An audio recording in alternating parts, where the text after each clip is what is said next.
मैं आपसे पूछूं कि मुझे, अगर मैं इक्विप्ड हूं, मैं जानता हूं, समझता हूं, तो मुझे बेसिस ट्रेडिंग ही क्यों करनी चाहिए?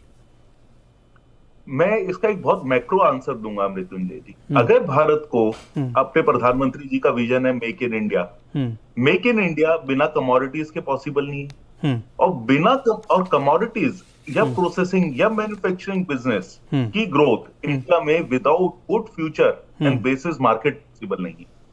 तो अगर हमको एज अ कंट्री मैन्युफैक्चरिंग के अंदर ग्रोथ करनी है, चाहे वो एग्री कमोडिटी हो, चाहे इंडस्ट्रियल गुड्स हो, हम्म। हमको अपनी understanding of futures, hmm. Of basis hmm. बढ़ानी पड़ेगी। उसका अच्छा। कारण क्या है? हम्म। जब हम फ्यूचर और जब हम एक रिस्क मैनेजमेंट प्लेटफॉर्म को इस्तेमाल नहीं करते, हम्म। तो हम फुल प्राइस रिस्क कैरी करते हैं। यस। आज मान लीजिए आपने जीरा खरीदा, 30 रुपए पे खरीदा, हम्म। वो 20 रुपए का भी हो सकता है, 40 रुपए का भी हो सकता है। हम्म। अब आपका जो कॉल है या हम्म। आपका जो डिसीजन है, हम्म। वो वो लक लक के ऊपर ज्यादा डिपेंडेंट है। It becomes a game of luck then skill. Yes.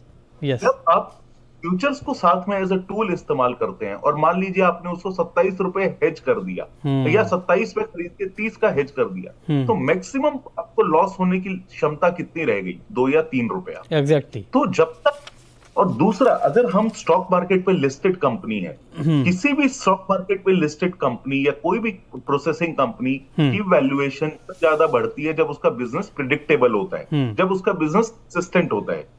तो जो बेसिस ट्रेडिंग है या फ्यूचर्स का यूज फॉर रिस्क मैनेजमेंट आपके बिजनेस को कंसिस्टेंट बनाता है, उसमें से रिस्क प्रोफाइल को काफी घटा देता है।